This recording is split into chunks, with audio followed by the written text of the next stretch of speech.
Hello, everybody. Welcome back to the Smart Poker YouTube channel and another episode of Humpdazed.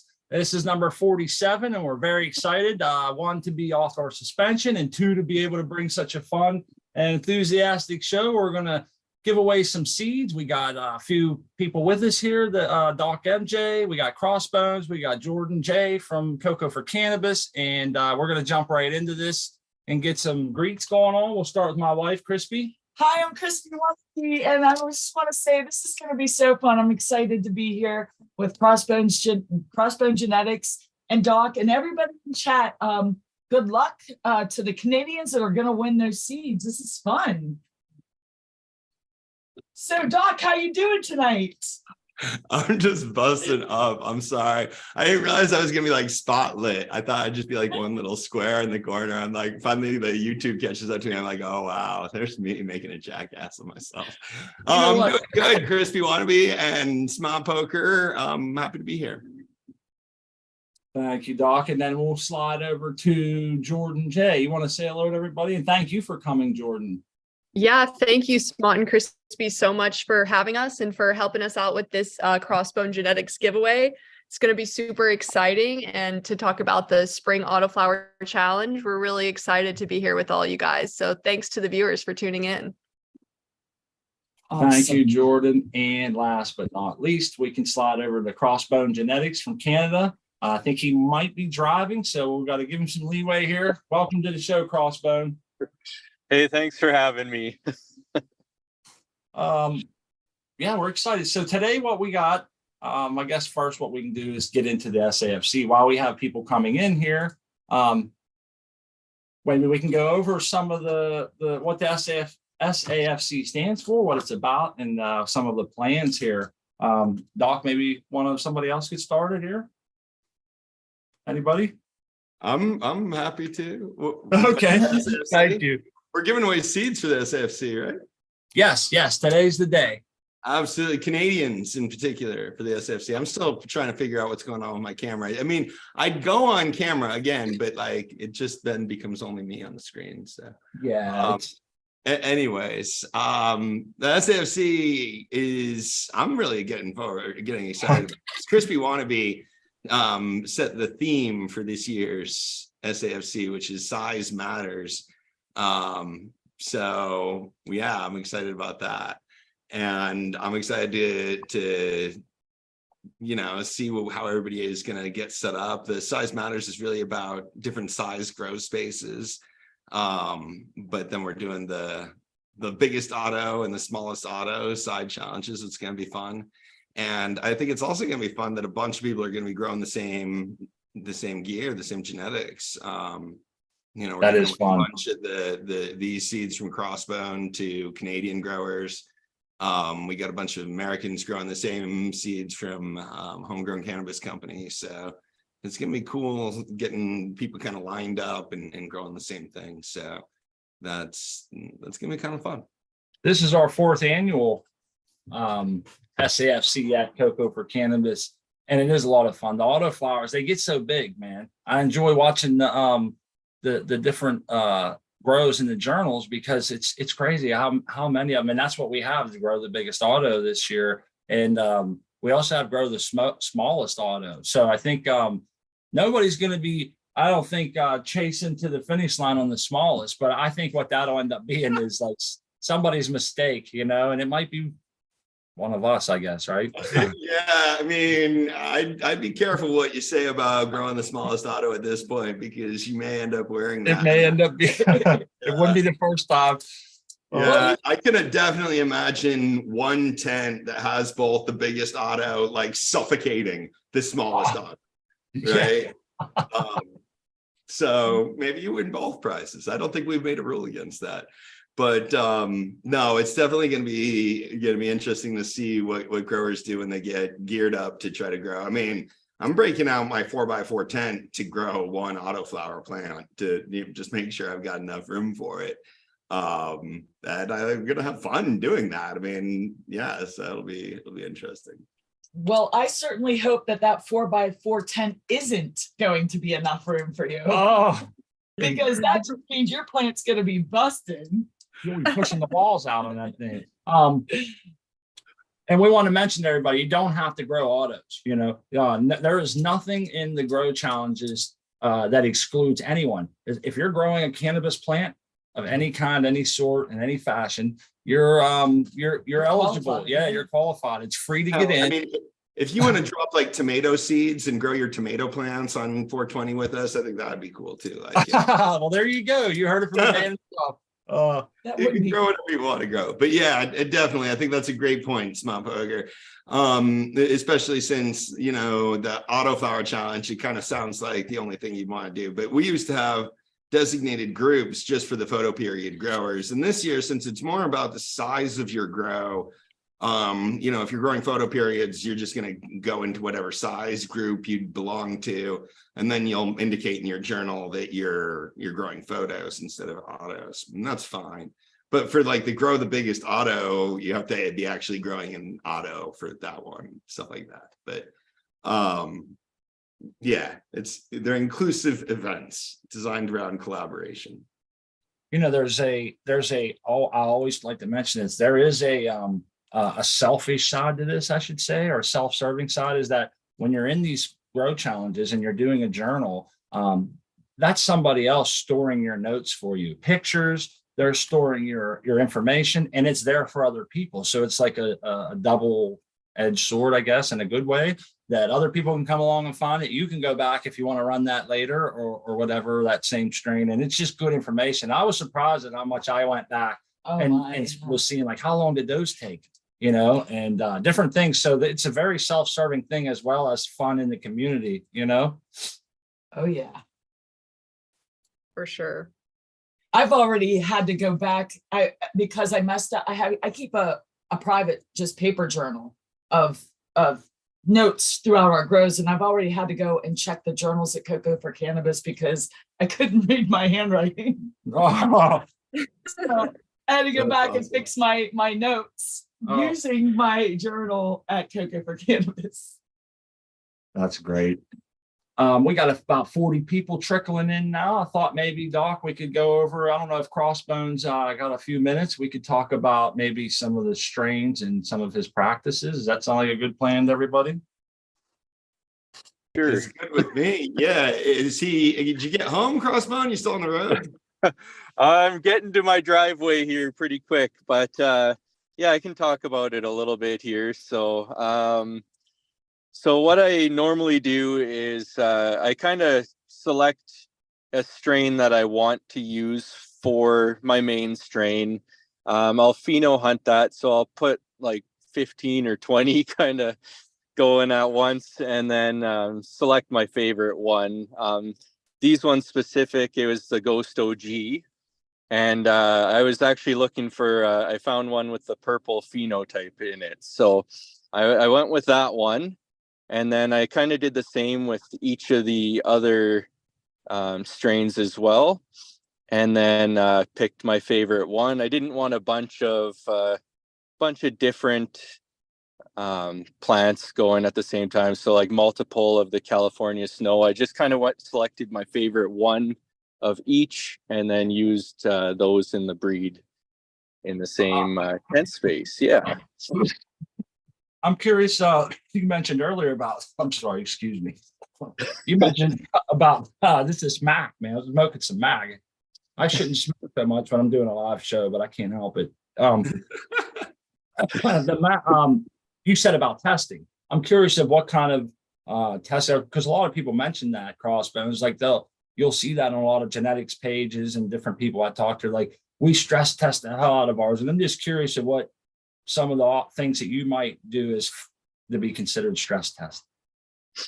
Yeah, so I've actually tried mine out in different ways. So I'll do some topping, lots of more, I guess, heavy type of stress things. So like popcorning, stuff like that. Right. See how they handle it. I've also sent to multiple other growers so they can kind of try a few different things as well.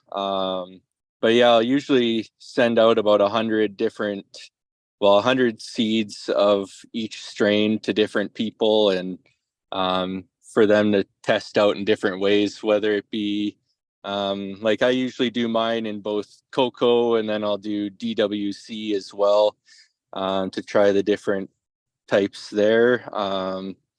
Yeah, different lighting, different temperatures, just to see how they hold up and make sure that there's no herms or anything like that too. Right. So yeah. It's a lot of work, man. And the more we learn, the more I realize how much space, how much work it is, and how much time it takes to really to work one of those strains to get it, as they say, stable. And in my mind, a stable line.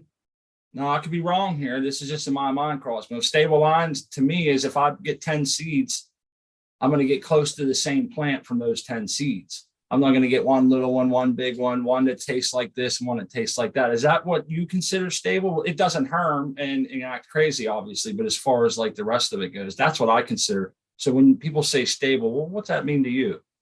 Yeah, I agree with that actually. Yeah, like when they're pretty similar plants, you don't want, like you said, one to be only a foot tall and the other ones are 4 or 5 feet tall and like completely different looking. But yeah, you want very similar looking plants out of, like you said, those 10 out of 10 should be fairly close.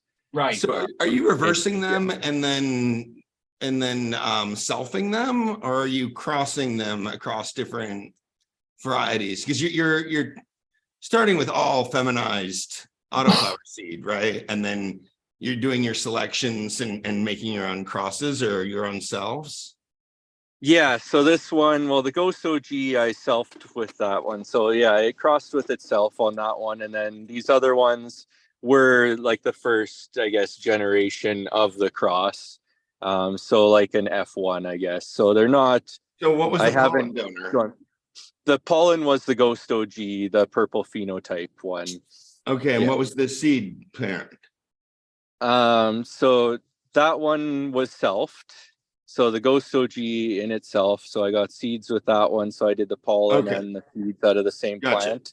Right. Just like the reverse cross. And then and then each of the other ones were just a selected plant that I had as well. So of a different strain. And they were all self-pollinated. Yeah. Okay. So you haven't like reversed one autoflower and used it to pollinate other varieties of autoflowers. That would be. Yeah, that's right. Yeah. Okay, I got you. I'm just kind of understanding the genetics.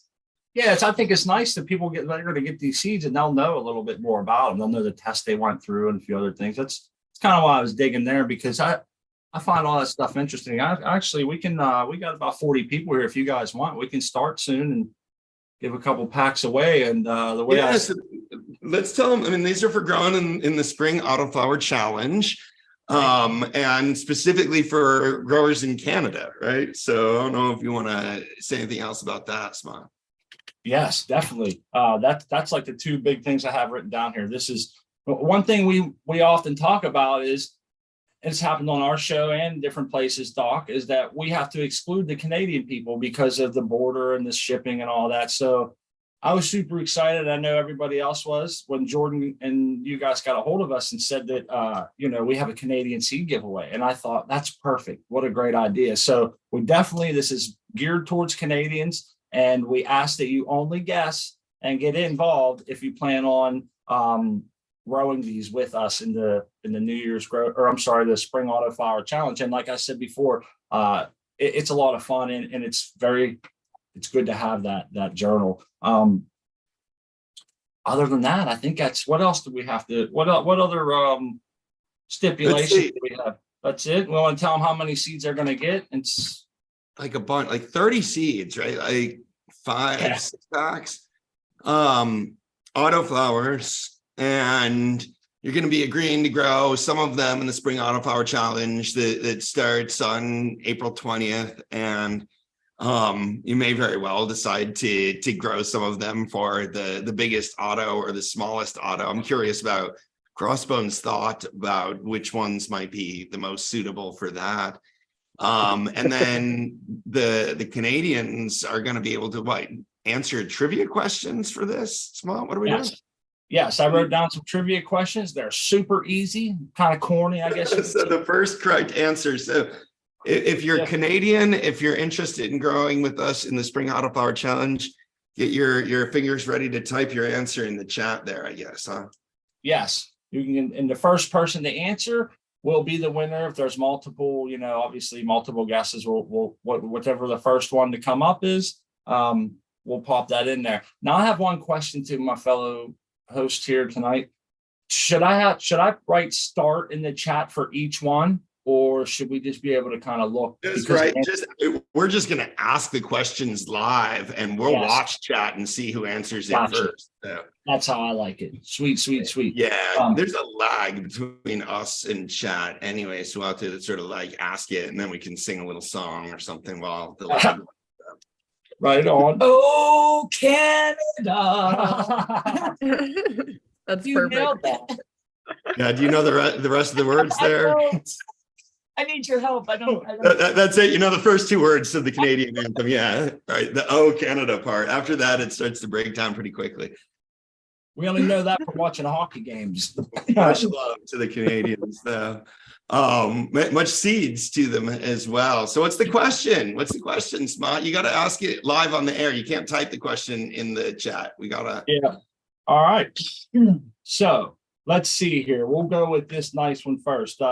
I'm going to give the ingredients to a Canadian dish, and the first person to answer it correctly wins. And the ingredients to this dish are French fries, cheese curds, and gravy. What's the dish name? We know the answer to this. We know the answer to this. Oh, yeah. Of Canada that it's most likely to be found in. Seed person one. Seed person one hopefully is Canadian. Oh yeah, you have to be Canadian. He has to be Canadian. Maybe he is Canadian. I don't know. You got the correct answer. VPD also got the correct answer.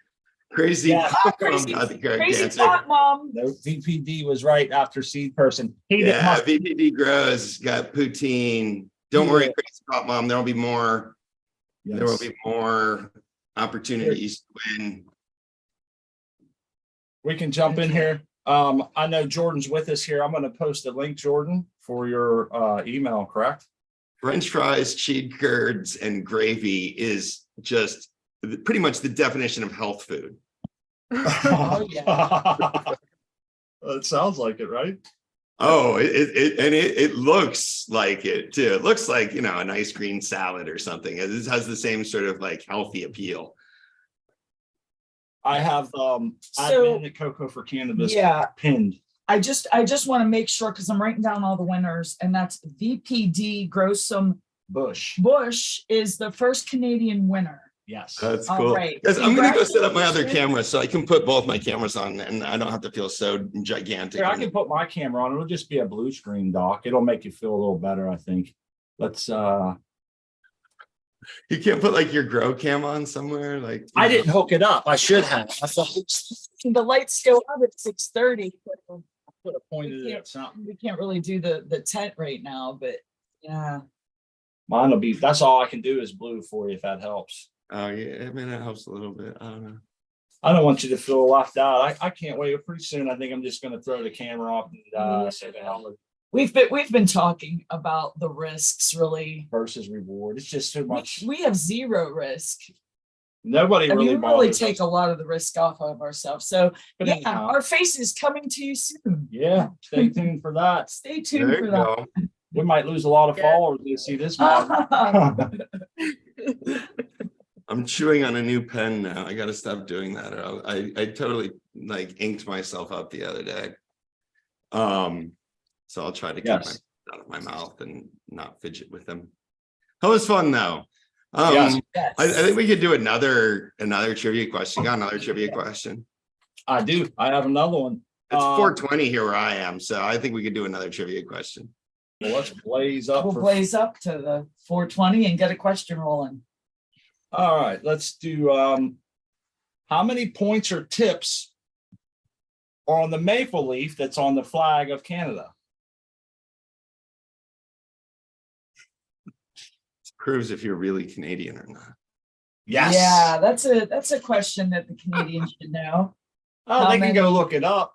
Yeah, know? they could get, they certainly could.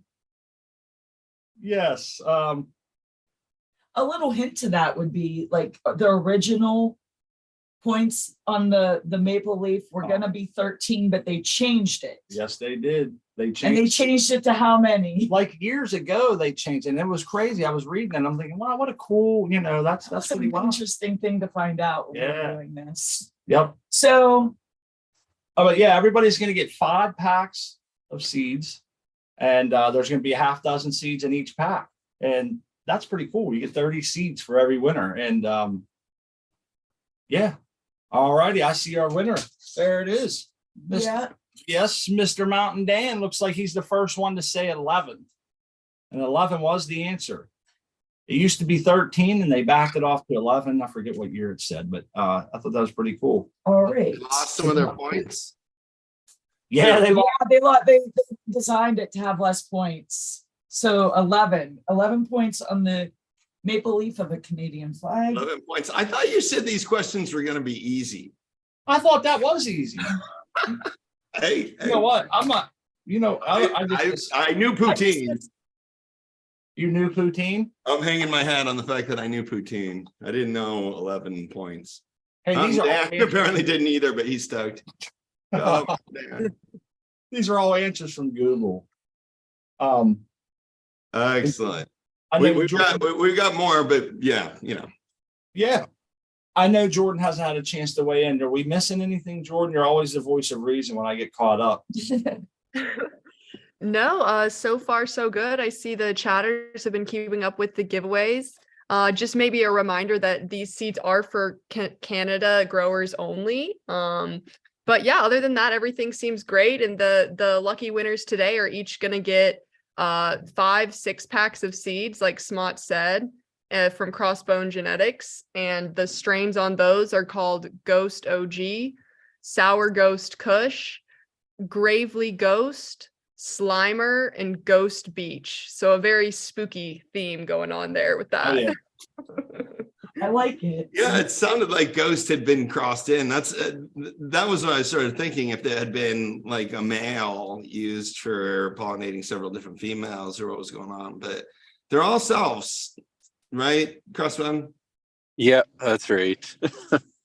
That's cool.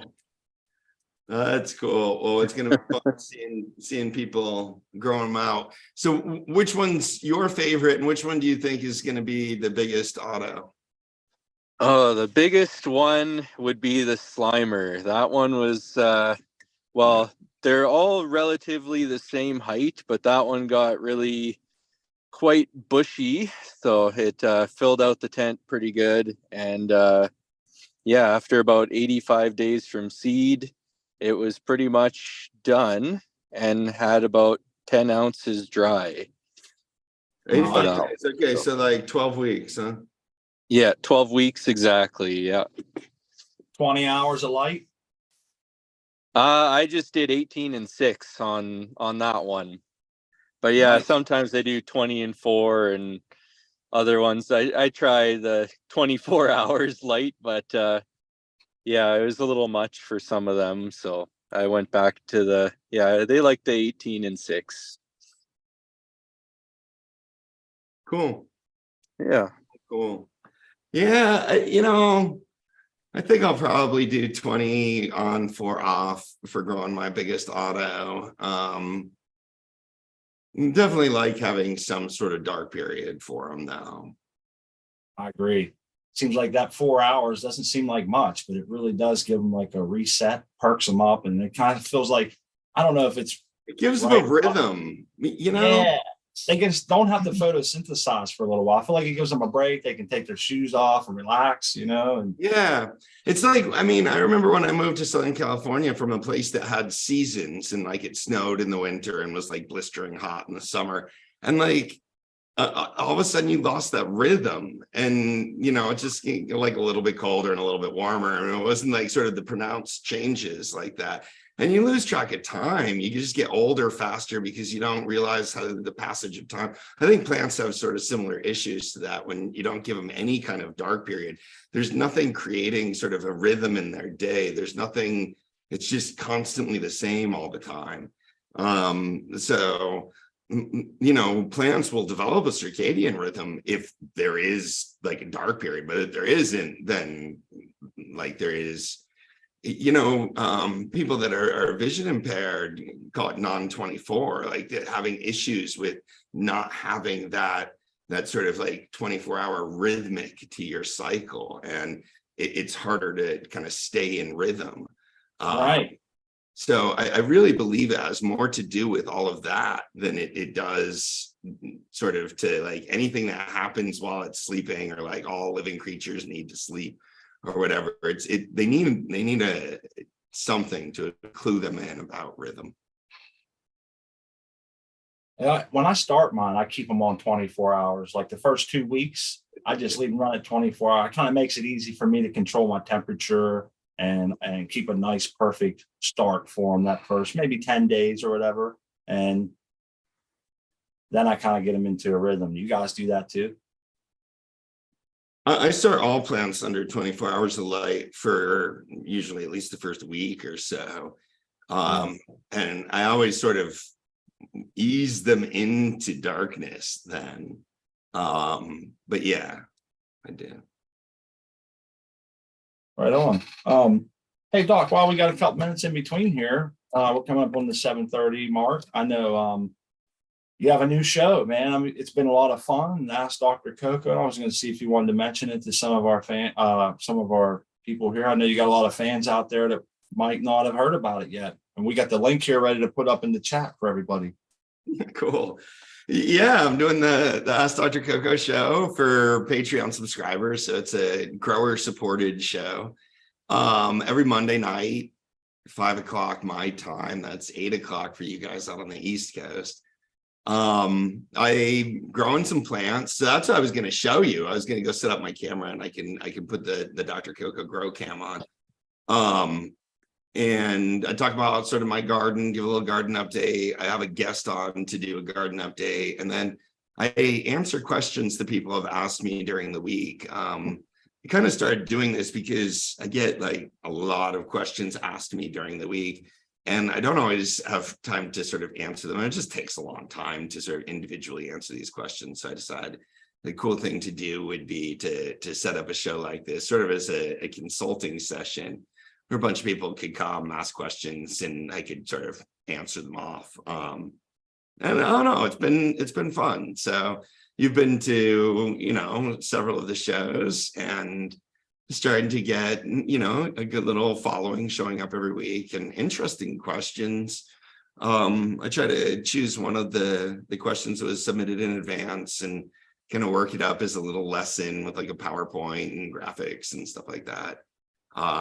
Pushes me to learn new things too. So it's been fun. I've enjoyed it. And yeah, I'd be happy if people want to check out my Patreon and see what the Ask Dr. Coco show is all about. It's a lot of fun, man. I like the setting that it is. It's not like broadcast on YouTube here, but it's like intimate, I guess is the word I'm kind of looking for at the risk of sound. Yeah, you know? Yeah. Zoom. So everybody joins the same Zoom call basically, and there's a audience and then a panel, and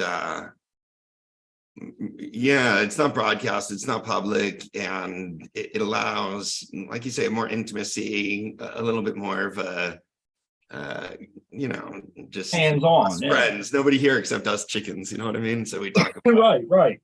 Yeah, that's a lot of fun. I definitely encourage people to try it out, see if they enjoy it as much as we do. We also have a question in the chat, and I had it written down here, Doc, and it was about a light that you're about to review. Can we hurry up, mention that? We don't have to hurry, but can we mention that real quick too? Absolutely. I'm trying to get that video done so we can do the premiere this weekend. I'd love to do the premiere on Sunday.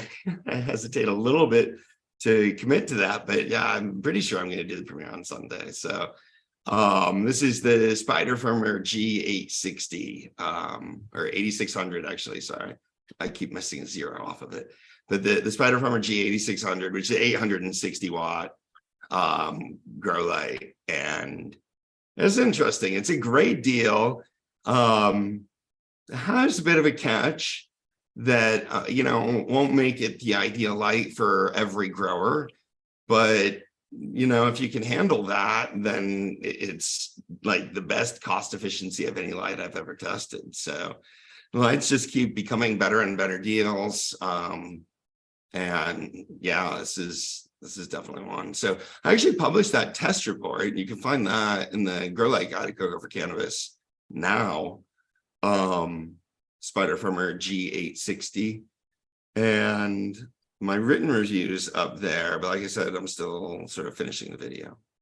Yeah, and you'll be giving that light away as the yeah. That's why I tell everybody the time of the premiere. Like, I think it's gonna be Sunday. I think it's gonna be Sunday at noon my time, so 3 p.m. on the East Coast. The only problem with like actually firmly committing to that is like the video is not freaking done yet. So pressure's on. Yeah. But I think it will be by then. So, and yeah, I do a giveaway during that premiere. So you just gotta show up and try to guess the winning number during the live show. Right on. We always enjoy that. I'm going to be testing some cool ones. After that, I got the little Vipar Spectra XS 1500 that's got lenses that everybody's been asking me about. Like everybody's been asking me about this little light with lenses. Well, you can't blame them. We've preached no lenses for a long time now. We told everybody optics lights were subpar because of the lenses and different lights, and it's a scientific fact. So when you bring one of these out, I should say, like, it should be expected, right? Because of it's interesting. Yeah. So lenses absolutely lower the flux. You lose some when you pass light through a lens. But the efficiency, of diodes now is really good. And oftentimes, and this, Ma, what we complain about when we look at a map or a par test result is the distribution of light out to the corners or out to the edges, not so much the efficiency, right? And maybe we'd accept a little bit lower photon efficacy in exchange for getting more light out to the corners. In theory, you should be able to do that with lenses. And I should note that I think it's important here is that for a tent grower, you can't just use height as better distribution, crank it up, raise it up. You know what I mean? We're height limited. Yep. So this is a good way to keep your height restriction low and still get your distribution. But I'm curious to see what kind of losses, Doc, what are they? No, there's also this rub, even if they're using, it's like a little quantum board, right? Yep. No, but I got to keep my hands on the camera screen. So it's a little quantum board, and then they're using lenses to like point the light out towards the corners. Like, why not make just a bigger thing? I don't know. I haven't tested it yet. And so I am definitely trying to withhold judgment until I test it. That's one of the cool things about getting to test lights. So anyway, what's coming next? And then I got a couple of different 1,000-watt lights that I'm going to try to do in April. So if you think the G860 is a big light to win, I'm going to be doing a couple of different 1,000-watt light giveaways. We put the link to your YouTube channel in the chat. I'm sure everybody here is already connected there, but if not, the link is there. We'll get it in there again. I'm rolling a joint right now, and then we can give away another pack of seeds if you guys want. So, and while we're thinking about that, I want you to think about how big is your biggest auto going to actually be, Smart Poker and Crispy Wannabe, and maybe after this next giveaway, we can talk about our yield estimates from our plants. But that's a good idea. You guys in the chat can be thinking about your like, if you were going to, and I hope you all decide to try to grow the biggest auto, because that's what we're going to do as our little gimmick in the Spring Autoflower Challenge this year. What do you think what do you think you could get off of one auto? I don't know. Crossbone Genetics, I guess a lot of it will obviously come down to that, what the genetics. I like to think that my wife, if something goes wrong, I can blame it on her. but I like to think that Hashtag blame it on Crispy. I'll She'll- take the blame. she'll be in there and she'll be taking care of this plant. And I think it's going to be our biggest auto ever, Doc, was 14 ounces, and it was a Granddaddy Purple from MSNL, and it was grown under the prototype chilled light. Okay. Yeah, and Okay, it was interesting. amazing. It did have some Interesting. So that light was really red heavy. that light was It awesome. was red It grew a heavy. massive. A lot of people that are listening might not know that my wife and I, before we moved into this house about 2.5 years ago, we grew autoflowers just consistently in an open room because of light leaks and whatnot for like 4 years, and just hand watered them. So we went through a lot of autoflowers, man. And I'd encourage everyone to check out our journals at CFC, as well as some of the older posts on Instagram to see some of those. We like to break the cycle of bad information when it comes to don't pot up your autos and don't top your autos, and that autos are somehow some significantly different plant that require different nutritional and light requirements and all this stuff. And it just hasn't come to fruition, because I've often wondered those, and I haven't seen that in my own experience. Like I said, we run, 5, 6, 7 autos at a time, all year long for years. And it was a lot of fun. But yeah, It was fun growing that 14-ounce autoflower, but I know people that have grown a lot bigger yeah. than that, And so you were probably not going with the goal of growing the biggest single plant that you possibly could. There's probably like other plants around and stuff like that, right? It dominated the tent, but you're right. There was actually 3 other ones, and we lost a lot of it to mold. There's some of that on Instagram too, because they just got so packed. And I tell people that, you can squeeze 2 autos in a 4x4 if everything goes right on. But you're going to be packed. Any more than that, you're totally packed, man. And you will lose some to mold. That's been on my experience. And it's like, damn, the vanity of having a super full tent with all these big buds. Screw that. I want some smokable, good product. And if that means 1 or 2 in there, it looks funny at first because you got all this space early on, but boy, they take off, and it doesn't take long to fill it up, and it's the mold thing is just horrible. I hate doing that. So in my opinion, I'd rather lose some light early and let it hit the floor. I would rather, whatever. I know it just seems like the buds on an autoflower can get like quadruple the size of buds that we've grown on a photo. Like that was the very first thing I noticed, switching from autos and having all that experience, then going into photos. I was like, why are these buds so small? It took some getting used to. less light. It's not Yeah. all of them, but it is a consistently smaller yield from a photo period tent, but it's a consistently smaller grams, or we're paying less to run the light, and things like that. So it kind of goes hand in hand, but at the same Right. time, So it depends on what you're trying to maximize returns to, if it's space or if it's like power. And another thing about those big buds, those big buds opposed to a small bud, you're going to have more surface area on a smaller bud, right? Then like you're not going to get high off the biomass. If that bud is real big, you're only having the trikes on the outside.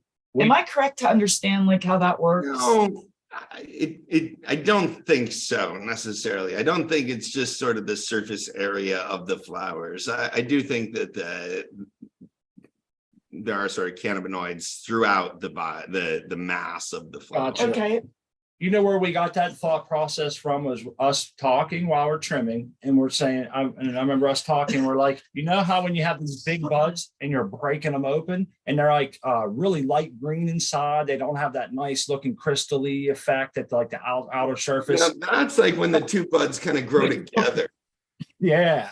Right, So- but it's not necessarily the inside of one bud or one flower cluster, if that makes sense. Yeah, Yes. And that makes sense. but I like those buds, Doc. I definitely think the big buds can have, when you look at them in terms of the ratio of cannabinoids per biomass, can have some of the highest percentages, typically because they're also, the highest flowers on the plant, and they grow to these big terminal colas.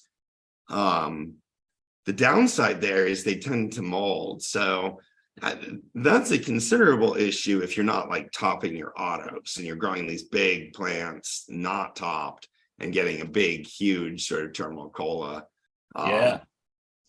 That And you have to think about like support later on, you know, because they get so big, they really fold up. You know, Yep. then they We start gotta do touching. giveaways though. We're just chatting away here. We're Yeah, supposed we to gotta do get giveaways. get some of their seeds out to these people. I got all hot up and forgot about it. I'm glad you got someone on keep us on track. What's up next here? Let's do one. Let's do one on plant physiology. I got one here on that. How's that? And again, this is just for all the Canadian growers out there to win Canadian seeds. Yes, and grow along with us in the Spring Autoflower Challenge. Yes. And all right, the next question would be, what's the name of the process in which a plant converts sunlight to synthesize food from CO2 and water? And want me to repeat it? Yeah, you should. What is the process in which a plant converts sunlight to synthesize food from CO2 and water? I know. You know it? I know. You take carbon dioxide and light, and some nutrients are involved, and cool thing happened in the chloroplast. Yes. There we go. One So, that we already have. I think VPD, yeah, but VPD already won though. He already So won. Celestial, Right. So we'll go to celestial. Celestial Numa. Is that how you say Yeah. that? So I'm gonna That's say, a good name, man. What's that mean? I don't know. You have to ask Celestial Numa. Yeah, Celestial Numa, you're welcome. To come on in the Congratulations. future and share. Congratulations. Yeah, now that was an easy one, right, Doc? Was that easy? I thought It so. was easy for me. I don't I know. thought so. I thought mean, it was pretty easy. I mean, I think it's a basic plant thing, you know? Several people got it correct. Yeah. Yes, yes. The stork drops the microbes. There, okay. Oh man, that's funny. So yes, we're excited. And Let's do another one. Let's do another one. Who else we got? Celestial pneumonia. All right, let's go. Numa. Let's go with all right, here's a good one. For all the Canadian growers, what is the capital of Saskatchewan? And I'll tell you that the secondary thing to this is that this same capital town is the geographical center of North America, which is a cool little tidbit that I read afterwards. So the capital of Saskatchewan. Or the geographical center of North America. It's in Canada. They're probably going to have to look this one up because I don't know. I mean, I don't know. Geographical center of Canada? It's the geographical center of North America. I found that to be interesting. I guess. Okay. I'm surprised. We got us a winner there. North America is in Canada. It's G-Bay Genetics, our buddy G-Bay. Awesome. I think it's going to go to Penelopun. Penelopun? Is it Regina? That's the That's answer. the tune? Regina. Regina, Regina, G-Bay G-Bay Genetics. Genetics. Nice, nice, nice. Yeah. Awesome. Congrats. G-Bay The geographical Genetics. center of North America. I thought that Not was easy somewhere like question. Yeah. Montana or somewhere out in the plains area. I'm not sure. Maybe they're easy for Canadians. These are your questions that are really trying to demonstrate whether you're really a Canadian or not. We're gonna need a copy of your birth certificate. Your driver's license. Okay. No, I think that if you knew Regina was the capital of Saskatchewan, I think that pretty much demonstrates your Canadianness. Yeah, I was looking at the map and it was all broke up in these different like states. I don't think they even call them states. This shows my ignorance on geographical stuff. But the provinces, and I was looking and they all have capitals and I saw, you Well, know? Brian says that the geographical, according to ChatGPT, is by Rugby, North Dakota. My question is, how far from Rugby, North Dakota is Regina, Saskatchewan? Now I got to relook it up. Oh my. It's probably not very far.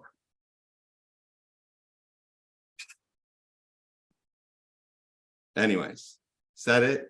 We got any more giveaways? Let's do another one. Yeah, we can. Oh, we've done like 4. We've done 4, right? Let's do another one. What else? Yeah, we have done 4. What else you got? We have some more Canadians in the chat. I think we do have some more Canadians in the chat here. Somebody. So if you've already won, please don't give away the answer. And make sure you're in Canada. All right, here's one for you. I love the questions, Smart. These are really actually very good questions. What is Canada's national animal? I guessed wrong. Good one. Canada's national animal. I have ideas. I don't know. I definitely think you would have to be Canadian to like know for sure. Yeah, your Yeah. national animal. Although, Yeah. I Good thought luck. that here in America, I think it was going to be the turkey, and they changed it to the eagle. Is that right? Is that our national animal? it's National our bird. national bird. Bird? Yeah, that's our national bird. I don't know what our national animal is. I really don't. either. I mean, yeah. Is that too hard? I made them too hard, maybe. Oh, I No. love the fact that you thought they were easy though. I figured It's like, oh, they're just really easy questions. It's like, is it moose? Yeah, I was thinking moose. We No, got it's not people a saying moose, man. moose. Yeah, it's not a moose. It's not a What is moose. it? It's not a moose. Not It a- should be easy for Canadians. Yeah, right? That's my thought. Canadians It's not know. Justin Trudeau. Someone wrote Justin Trudeau. Oh, there we go. Is it a beaver? But I think it isn't from Canada. Crossbone seems to know. Crossbone's like, man, I'm disappointed in the rest of the Canadians. Oh, he's not from Canada. Do you got? I mean, you're reading the chat, right? I don't know. The Yeah, answer. we have an answer from Iceni that's correct, Beaver, but I don't think he's from Canada. If you're Beaver. guys, get a hold of And- Jordan. I'll put the link in chat.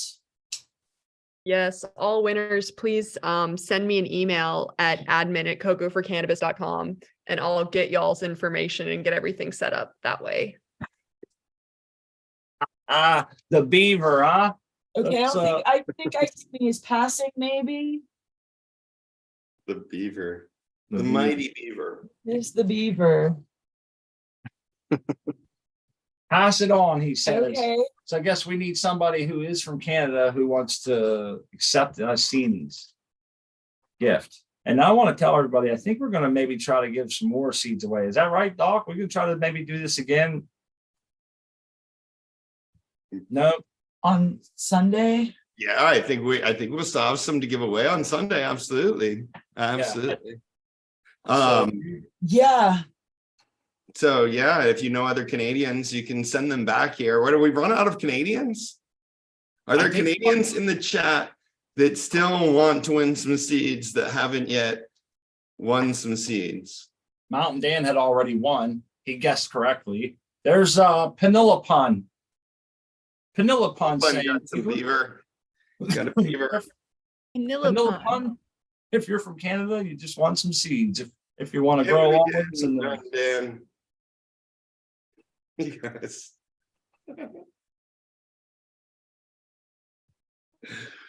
Okay. Good times. But yeah, if you're in Canada and you haven't won seeds and you still want to win some seeds, then Grow along you're, with us. yeah, grow along with us. You're in luck. Cool. Yeah, Fun. if you're in Canada and you want seeds to grow in the SAFC, I think you're in luck. Thanks to our good friend here at Crossbone Genetics. Yes. And we appreciate Crossbone coming on, donating some time tonight. I know you drove home from work and you're just coming in and you're taking care of all this as well. And to be a part of this and be collaborative. We often say Crossbone, one of the farmer's best tools, Doc taught us this, is his collaboration efforts. And so it's pretty cool to see that you're willing to get these genetics out there and share them. And in return, we hope to, get your name out there and complete the circle, if you will, you know? And I'll be excited to watch those genetics growing in the Spring Autoflower Challenge. Yes.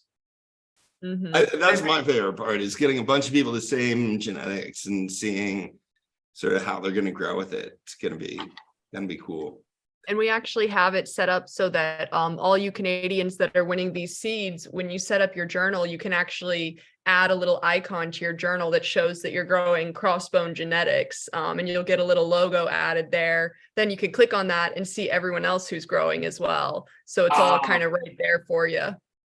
That's a great idea. That's really cool. Yeah, that is cool. Mhm. And That's anybody cool. that's not in Canada growing these genetics can still go and click on the logo in any one of their journals and see the full list of all the people that are growing it, and see, how different people are growing the same seeds in different spaces or in different ways or whatever. It's always been one of the coolest things about doing the challenges, getting a bunch of people to start on the same day and grow their own way. We usually don't have everybody growing the same seeds, but again, to do a giveaway like this gets at least a bunch of people growing the same seeds, and that's really cool. We put up the link there to Crossbone Genetics. Looking forward here. I put it got up. Sweet. Yeah. I also added the link to the sign up for the Size Matter Challenge. So, Hey, Jordan, I was going to ask you, because I didn't get a chance to write it down. Can we tell people what the seeds were again, the strains? I'm going to try to write them down. Yeah, for sure. So these are going to be from Crossbone Genetics. That's the name of the breeder who's on the show with us right now. And then for the strains, we got Ghost OG, Sour Ghost Kush, Gravely Ghost, Slimer, and Ghost Beach. And for anyone that maybe is just now joining us, Crossbone says that Slimer is the biggest genetics that could potentially win you the biggest Autoflower side challenge. To go with in the biggest auto challenge. It's a good breeder tip there. Yeah, the inside. And so our winners are going to each get 1 pack of each of those for 6 seeds per pack. So 30 seeds total. Nice. That's a heck of a garden. Like autoflower seeds for days. I'm sorry. It would take me several years to grow through 30. I mean, I only grow autos once a year. And like this year, I'm only going to grow 1. So 30 seeds is a good supply of seeds. Oh, yeah. I wanted to say thanks to everybody in the chat that did come and absolutely and willing to grow along with us in the Autoflower Challenge and kind of get involved in this. It's been a lot of fun so far. And thanks again to the chat. The Slimer. Somebody else. No, that's not like a strain just from Crossbones, right? I don't know if he has his mic on. I know he just got home, but I think somebody else I know was growing that and it wasn't from Crossbones. So is that like is that a strain that's just like out there, like a GG4, or do you happen to know, Doc, or anyone? Is Crossbone there? Yeah, I'm here. Sorry. Okay. Cool. I have actually never heard of any other ones. So yeah, it was actually just one of my kids came up with the name because it was on Ghostbusters. Oh, cool. So it was just part of my ghost line there. So yeah, he came up with that one. So I just went with it. But yeah, I haven't really checked out any other ones or You know heard what of it is, Crossbones. I'm sorry. It's the person's name. That's their Instagram handle, Slimer. Okay. And that's what it was. And And I was thinking, like, I've seen that genetics before or something. Yeah, okay. Slimer, that's where I know it from. My apologies. Like that name. Now I like it even more knowing the backstory for sure. Yeah. Yeah. Celestial Numa wants to know if they get a bonus if they grow all 30 at once. And I'm damn curious as to what size matters here, Celestial. What size space you growing them out in? Because either you've got a huge space or you're also going for the smallest auto title, right? Like And I would say the bonus there is all that massive bud you're gonna have. Wow. That's a good one. Yeah. How many lights do you have? That's a good one. Is it going What size outside? space? I mean, Yeah, I'm maybe. imagining now like a greenhouse or something. Like there's a lot of plants. Yeah. 30 at once. Wow. And we would like to invite anyone that has won seeds out there to come back on the show and let us know how your grow's doing Yeah. in the future. Do a tour and we can update people on all this. That's something we actually have been trying to look forward to, is getting some people to come on here that have journals and maybe do a quick walkthrough of like a live journal tour, and we can bring it up on the share screen and show like the plants and pictures up to that point. I think that'd be a lot of fun. And even if it's like somebody coming back from a problem or someone who's just crushing, it's good to see both ends of that spectrum too, Oh yeah. So we For invite sure. everyone to come by. So funny. I see Celestial Numa. I got some space. That's classified. LOL. I can appreciate that. I have That's big over 10 lights. I think Celestial Numa's probably got a space big enough to pull it off. Do it, Celestial. I want to see this room. Oh, I totally do too. That would be awesome. 30 autoflowers. Boy, that's a post-harvest nightmare for two of 30 us. autoflowers. Oh my. Yeah, Mm. I wouldn't want to do that. You don't just get to flip them quick and keep them small. Like, No. if you keep them happy, it's tough to keep them to less than 3 square feet per plant. So if you've got 30, that's 90, 100 square feet just in canopy space. So that's usually a 200 square foot room, pretty big room. 200 square foot room, got 10 lights over it. Yeah, and they probably have even a bigger room than that. So indeed, Yeah. I think you can do it, Celestial Numa. So cool. Yeah, I wouldn't want to trim 30 plants, but if I had to trim 30 plants, I'd want to do it with Smod. Oh, wow. Oh, I'd want to do it with a trim bag. Yeah. Oh yeah. There you Yeah. Mhm. A I trim was thinking bag. trim bag. Yeah. The trim bag's on sale right now using Doc's code. I shared it on Instagram, I think. Was it 10% off? I think Yep. it's like 30%. What Jordan probably knows better than I do. What's the trim bag deal right now, Jordan? So right now they have a sale for 15% off all trim bags. And then you can also use our discount code CCFC for another 15% off. Wow, that makes it a nice price. That's a good That's deal. really nice.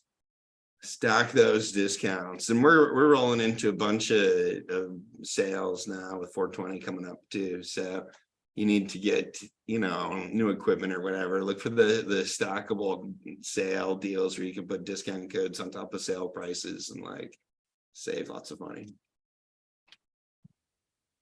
I like to think when my autoflowers, if it's going to get massive on me, it usually has to be the size, at least a big basketball or like maybe a beach ball, one of those smaller kind of pool beach balls. It's got to be about that size when I start seeing the bolt. I love like the beach balls come in every size imaginable, Smart. Well, I'm picturing one in my head, and I'm expecting everyone else to just be on my indoor page. style beach balls.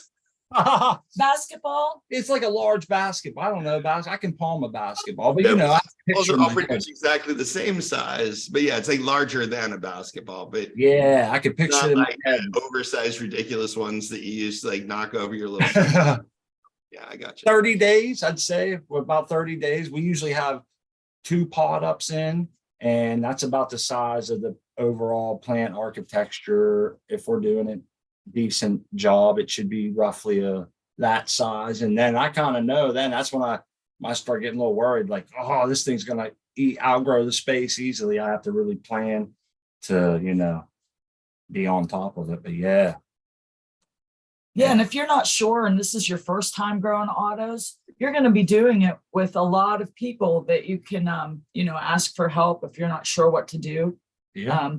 And you're looking to win that big auto challenge, get a hold of Smot. I know that he will help guide you into when to cut it. And So what's going to be your guys' strategy with to grow the biggest? And have you said how much you want to put on a scale or take off the scale at the end?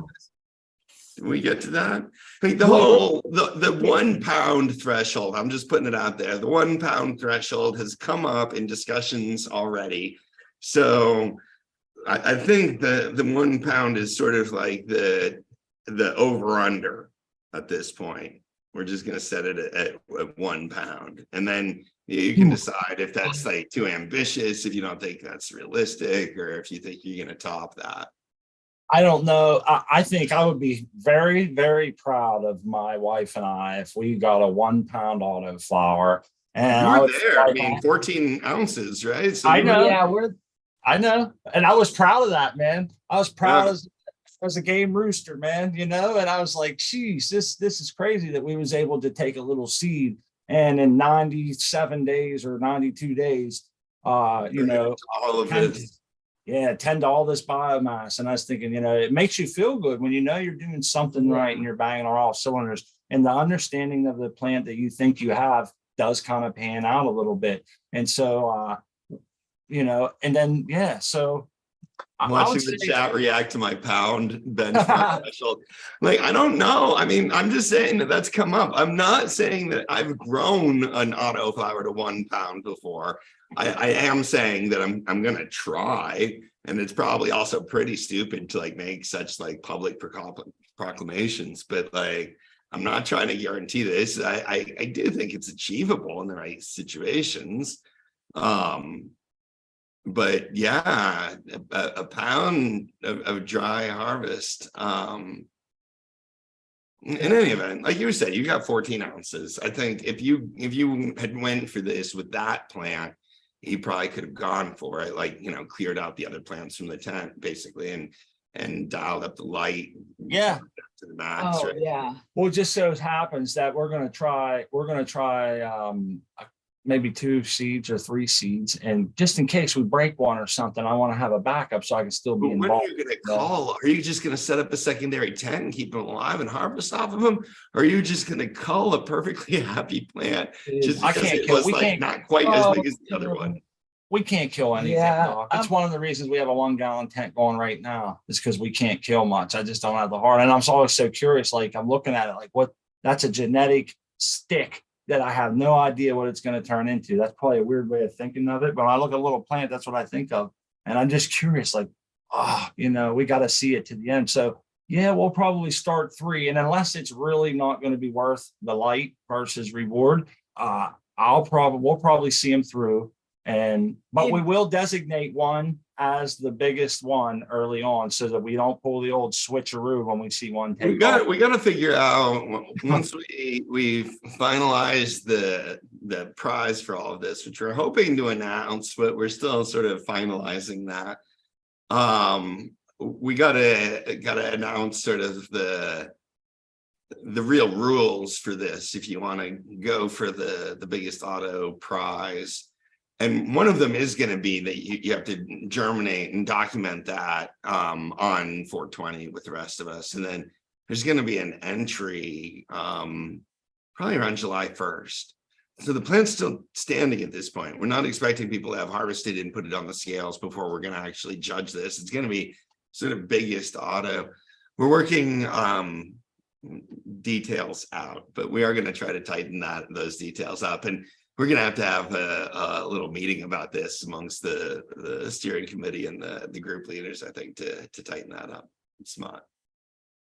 But yeah, for sure. I mean, yeah, it's going to be fun. And like I said, I got to make sure because who knows? I've been known to break a catastrophic break or anything trying to get these plants up and going. And you know, I've had them going good for me, Doc. And when I do my pod up, I either had the ball too wet or I didn't pack it hard enough and I feel the root ball kind of fall apart.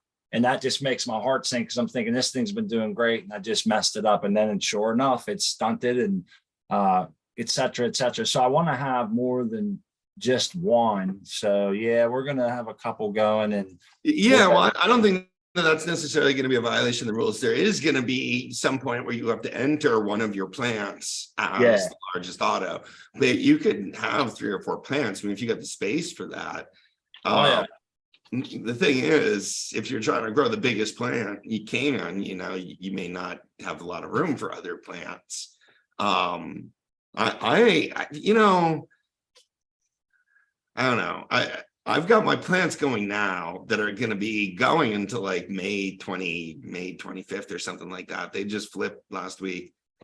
And so I'm going to probably start the autos. I may need to get a little 2x2 tent for this and start one. You've got me thinking about starting two.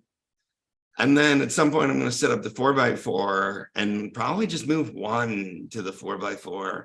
And I'm thinking, I guess my other tent would be empty on May 25th. And if I had another auto and I didn't want to kill it, I could put it in there. But like, that's the issue, right? With growing more than one, because at some point I'm going to want to put it in the 4x4 tent by itself. Yeah. I'm going to have 2 tents empty, 2 4x4s. Both lights have great distribution, can go all the way down to 300 watts.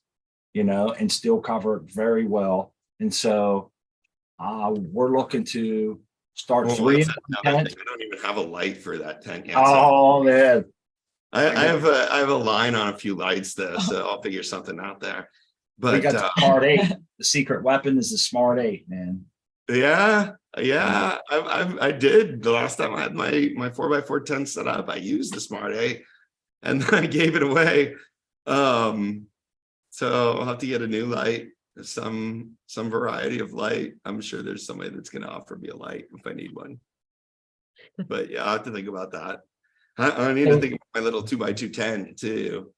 If I need someplace to start these plants, and I've already been kind of thinking about that because I've got plants going on, but it's fun. I'm going for it. This is gonna be a fun challenge. So we're putting ourselves out there, man. What if all of my plants end up small? I'm going to look like a schmuck here. That's my loss. I'm sitting here talking about like in a pound. Fast forward a couple of months, and you're going to be like, "Yeah, I'm going for the smallest." I've decided that really growing small plants is a better indication of skill, smart poker.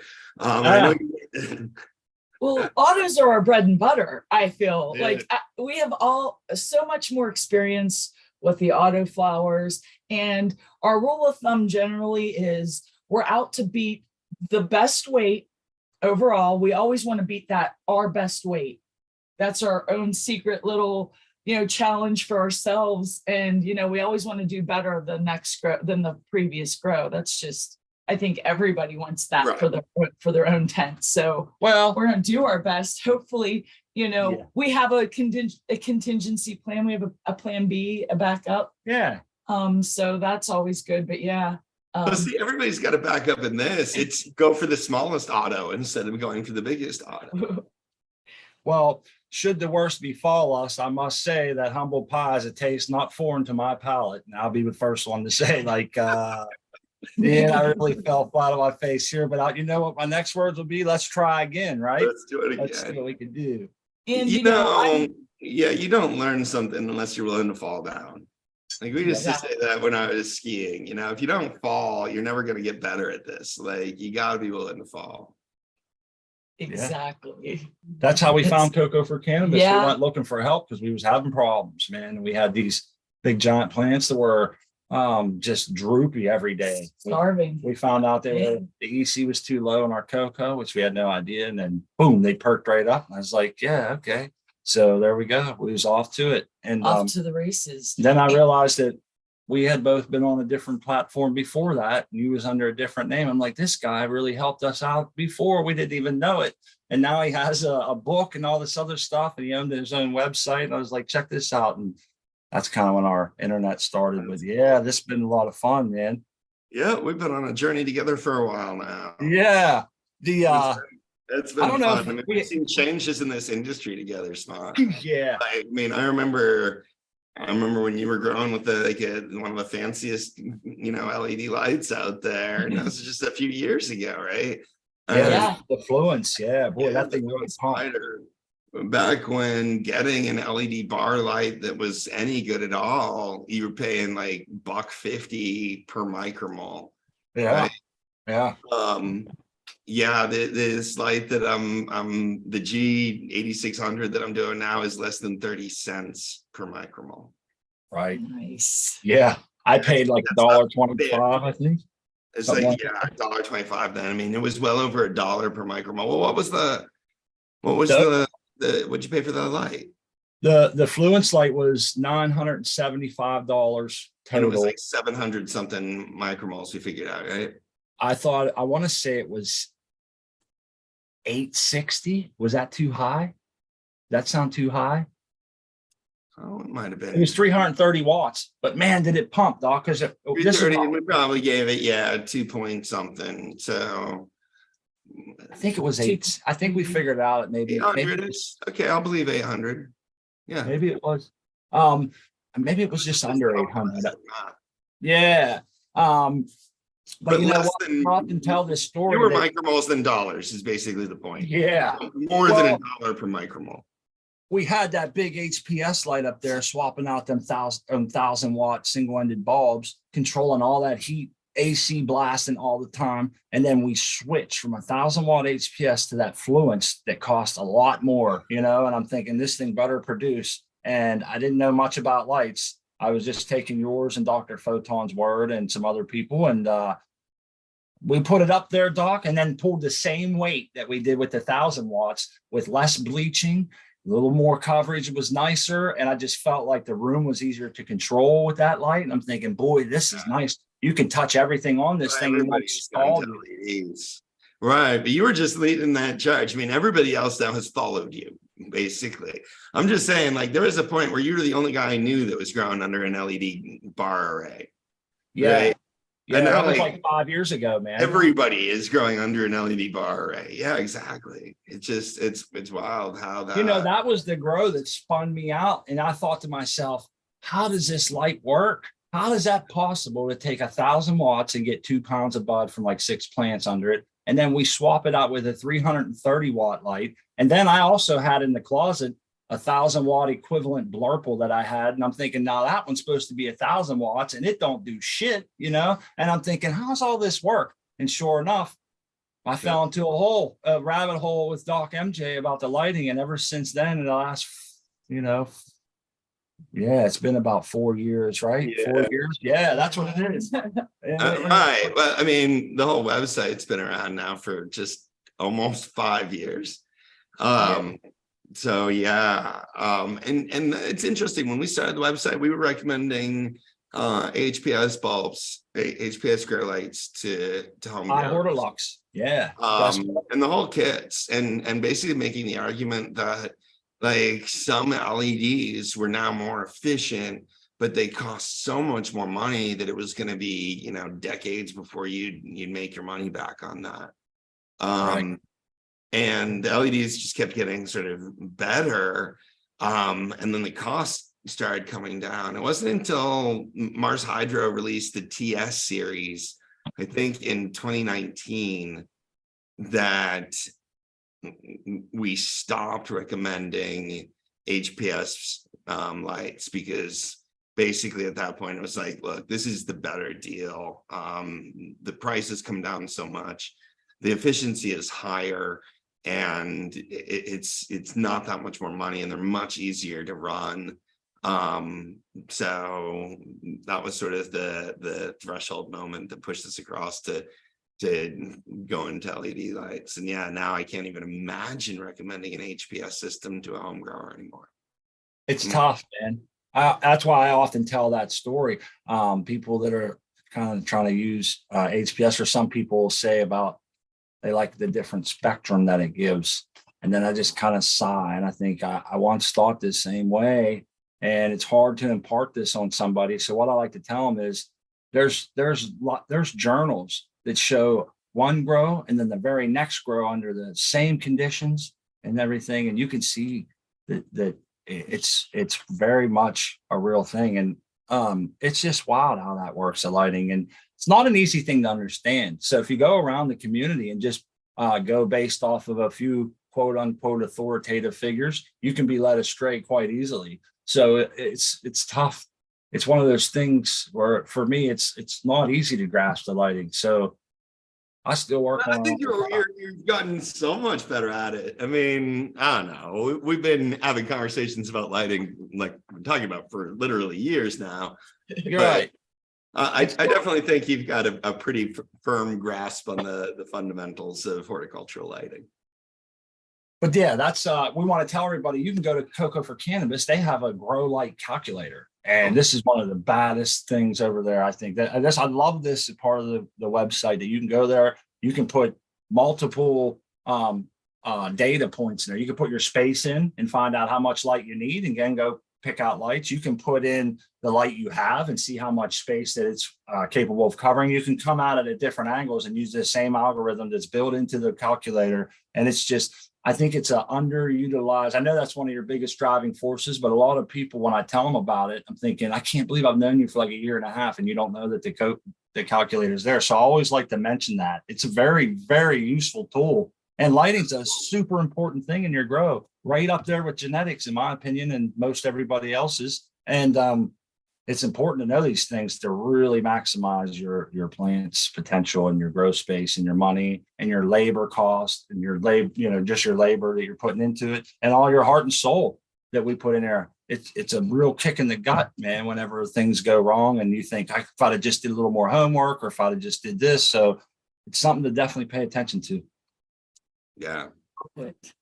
I think that it's getting better. I think really a few years ago it was awful during that transition period when LEDs were sort of replacing HPS. There wasn't a good knowledge base in the community, and we're sort of growing that, right? I mean, and I'm trying to help, but like it was just so easy for manufacturers to like just make up whatever they wanted to say about their lights and convince growers to buy them or spend more money on them or whatever. So yeah, there's a real need to sort of get caught up with the science of LED lighting. And I mean, I'm definitely biased in this because a lot of the people that I talk to are familiar with sort of my videos or the Grow Light Calculator, the Grow Light Guide or whatever. But Right. I really feel now like so many more growers have a better grasp of lighting. But I'm probably just talking to growers that have been sort of around the ecosystem for a while. But yeah, hopefully, that's helpful, and hopefully we can continue to sort of spread good knowledge about that stuff. Good thing. I wanted to take a second here, maybe switch gears. I wanted to say I noticed that Crossbone Genetics had logged off there. I know he had just got home from work and he was kind of like in and out with us. So I just want to thank him for his time tonight. I know it's tough coming home from work after a long day and trying to handle this. And I know also that Jordan might have had a prior engagement. I want to tell Jordan, we always love your company. You're welcome to stay the whole show as well as Doc, but we don't want to prioritize someone or make them feel, I always feel like there's a social cue. I need to hit it and let everybody out the door if they want to go, but make sure they know we love their company and they want them to stay, at the same time. So. Indeed. Definitely. Yeah, I guess I will hop off here then. And I just want to remind all you winners, if you didn't email me already, my email is admin@cocoforcannabis.com. I'll post that here in the chat one more time. I saw a couple of you guys already emailed me, so I'll write back to you shortly. And yeah, thank you so much, Smart and Crispy, for having me. This was really fun. And congrats again to all the winners. Thank you, Awesome. Jordan. Thanks for coming. Grower love. Bye, everyone. Bye, Jordan. Bye, Jordan. We always like to shout out Jordan. She does a lot of work at Cocoa for Cannabis, and she's like our go-between with a lot of stuff. And I do lean on her for a lot of information and probably things I should know. Double questions sometimes. And she's always so cool about everything and very supportive. So what an awesome part of the community. Yeah, she's a great grommy and lots of fun to have around. She always has a good attitude, Jordan. So cheers to Jordan for all the behind the scenes work that you do. And I know we all give you credit, but maybe a lot of people out there don't know that that's admin for Cocoa for Cannabis. she answers all those emails, I guess, right, Doc? Yeah. Yes, absolutely. She answers all those emails. She gets All my our input Skype. where she needs to. But runs the show basically in terms of keeping the website running, keeping things updated, setting up for the challenges, coordinating with the prize sponsors and all of that kind of stuff. Oh man, she's a lot of work. I know it just by being around some of it, and I can imagine what she does behind the scenes. So yeah, and I often find myself messaging her, and I feel bad. I'm like, I don't want to bother her, but I kind of need to know, and try to keep track of her days off or whatever. But yeah, so cheers to Jordan for the behind the scenes, and to the rest of the steering committee. I know they all have very busy schedules, and they donate their time, and a lot of them can't be here or there at certain times. So I just wanted to shout out our fellow steering committee members. And these are people that donate their time to help think of, ideas for growth challenges and help advise people on CFC and just kind of like donate time, right? Yeah, I mean, I brought it up earlier when we were talking about we need to work out the rules for the biggest auto. Yeah. Yeah. We have a steering committee. The two of you are on it. Great growers. Like I saw Berkshire Bud in the chat earlier as part of the steering committee. And GG, I saw in the chat. Yeah. okay. Gigi. Yep. Yeah. So a handful of growers have been around the community for a number of years. And yeah, invite them to sort of be on the steering committee and help, steer the direction that we go with things. So we always talk about the upcoming challenges and what we want to do, and other community events and stuff. And it's just, I owe you all a lot in terms of just volunteering to keep things going and to do a lot of collaborative work on the challenges in particular, which are really meant to be just community events where we all can grow together, but they're a lot of work. So it's really nice that, so many people are willing to pitch in for that. Yeah. It's a lot of fun. It is. These challenges are so much fun, and it brings us all together, I feel. And, we get to try these cool strains, and our friends will be growing some cool strains. I mean, all those ghost strains we got going on today, the winners are getting the Ghost OG, the Sour Ghost Kush, the Gravely Ghost, the Slimer, and the Ghost Beach. Those all sound really, really cool. Yes. I want the Gravely Ghost and Slimer. Those would be, for some reason, I picture them as a fun duo, sort of like, a comedian pairing almost. Right. Oh, right on. Gravely Ghost. Gravely Ghost. That. He's like the old grumpy one, kind of like an old curmudgeon, and then Slimer's kind of like young and cute and kind of like bouncing around full of energy. Okay. They'd You be got a lot of connections made already. Well, Crossbone Genetics did say that the Slimer was a pretty big yielder. Vigorous. So vigorous and a big yielder. So that's encouraging to see. I can't wait to see what comes of it. Well, Rocinante asks, is there a biggest photo period plant award? No, like photo periods, you can always just like grow them forever and make them be huge. So it's not the same kind of thing. Photos are fun though. I usually grow photos. You have more control. You can keep them small. Yeah. Yes. It's nice. It's you, nice. You do. You have a backup. You can veg your way out of an issue. And it always hurts my feelings when I do that. I'm thinking that this is the whole point of having control, is that so you can really get them up, get them going, train them, pot them up, flip them over quick, and fill in your square footage, right? So when I mess up and I have to veg my way out of it, I'm like, I've just destroyed the whole reason for the way I grow. Not the whole reason, but yeah, you blow some of your margins. If you're trying to be sort of quick and efficient about things, spending an extra week in veg isn't necessarily quick or efficient, but Right. It's better than flowering a crop that doesn't fill in the canopy. Good point. With a much smaller yield. Great point.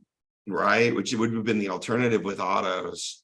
Because you're still losing your labor, you're trading it for 1 week's worth of veg, and that's not cool. The trade-off, right? I get it. Photos give you the option to make those decisions. Autos, you just don't have the option. Autos, they're just going to start flowering whether you want them to or not.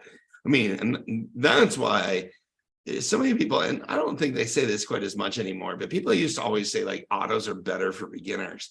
I really think autos are more challenging than photos. The only thing that's challenging about photos is like respecting the darkness and getting a tent.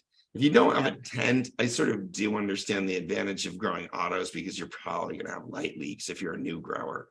But if you're a new grower with a tent, I definitely think photos are easier for you to grow than autos. And like, I don't know, I used to see that a lot, that people would just be like, oh, you're new, you should start with autos, they're easier. It's like, no, they're not. That's because they also have the same misnomers that you just throw it right in the final pot and you just grow it out. And, you know, it's all those misnomers combined to create one big thing that, you know, it's like you said, it's changing, and it's tough sometimes to kind of impart that knowledge on to other people. Some people just don't want to believe it or don't understand it, and it's, I just don't know how. It's weird. It always amazed me of how bad information can be so ingrained, you know, and without any backup, without any like scientific backup. It's just someone told me that. It's echo chamber of backup. Yeah, I always found that to be kind of, I guess it makes kind of sense, you know, but I guess in this age of knowledge and everything else, I feel like, you know, ignorance can sometimes be an option, I guess, you know, because you can kind of come out and find the right answers. And if enough people are telling you this, maybe you'll start searching for the answers. So I think it's good for us to get the knowledge out there. You should train your autos and you should give them the same kind of nutrients and the same amount of light at the same stages of growth, et cetera, et cetera. And, you know, people ask me that often is, do you have a nutrient schedule for autos? I'm like, yeah. The only difference is your transition nutrient time, you know? Yeah. And oftentimes you just miss it. Yeah, you just miss you miss the transition, and that's fine. There's a good question. If you're late on transition, do you think it's better to force a little transition newts in if you're late, or do you think it's better to skip and go straight to it because their needs are changing quicker than what your reservoir will empty out? That's 100%. If they're ready for, well, if they're bolting, give them early bloom newts, period. Once they start bolting, once they even start kind of like, I don't know, my plants are doing it now. They were growing pretty good as little vegging plants.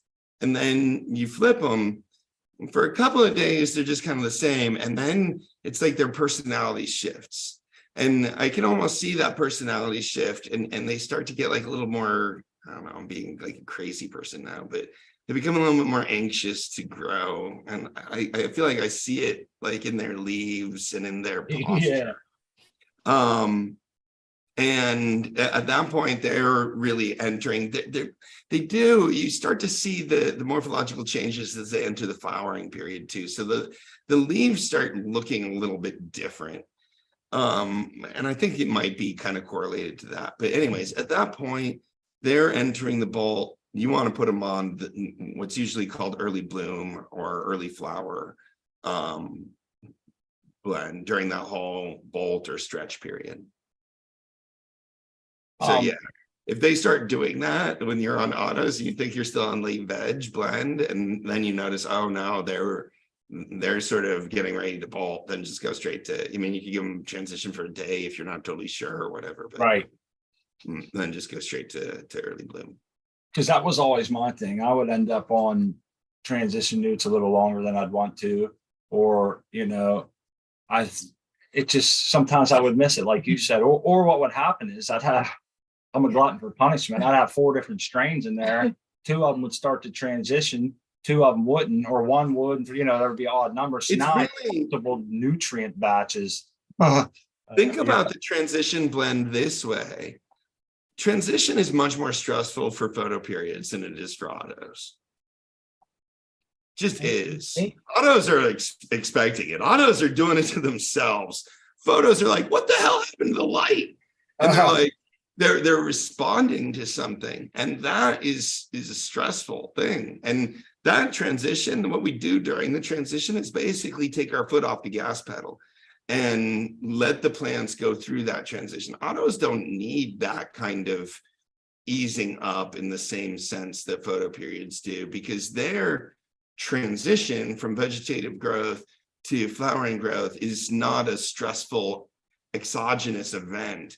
It's something they do to themselves. Right. Yeah, and I think Makes that's perfect probably sense. pretty significant. Hey, you want to hear something cool about light that I just read recently? And it was that animals have winter coats, you know? Winter coats are dictated by daylight length versus temperature.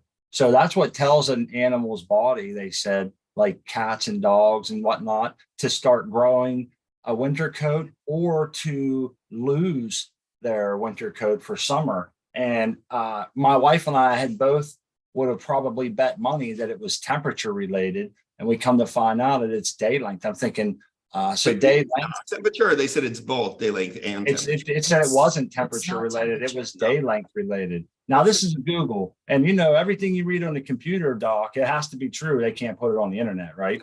But anyhow, I read that it seemed pretty legit, and I'm like, damn, you know, like why would anyone lie about that or whatever? I guess. But anyhow, I read that and was thinking it's not just plants that react to day length; it's other animals, creatures, etc., that are out there. And I thought that 100%. Animals have a circadian rhythm that corresponds to the sun going up and coming down.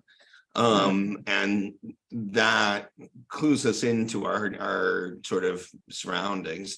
And that's actually what we were talking about earlier when we were talking about giving autos a few hours of darkness or whatever. And I talked about like non-24 and other things like that. Those are circadian rhythm disorders that you're not picking up on sort of those natural rhythms of the sun coming up and going down, basically. So it definitely, you know, affects us. It affects when you want to sleep and other things like that too. But yeah, I didn't know the thing about animal coats, and I still, yeah, it's interesting. It's definitely plausible. Yeah, I mean, I read it and I was like, this is cool. I got to bring this up. And yeah, I thought that was pretty wild. I had something else, and now here I am reading it. We're not keeping you from anything, are we, Doc? We still got like 28 Oh no, minutes. it's starting to stay to the top of the hour. Cool, man. Cool. That's the end of our show. I'm trying to catch up with chat. There's some Autoflower haters in chat, but that's okay. You guys can hate, but like haters gotta hate. That's all I gotta say. Autoflowers are definitely not going away. I think it's only a matter of a few years before they start to really create a larger footprint for themselves in the commercial side of the cannabis industry. One of the things that's sort of preventing that at this point is sort of infrastructural investments that commercial growers have made in cloning and cloning spaces and mother rooms and all the rest of that.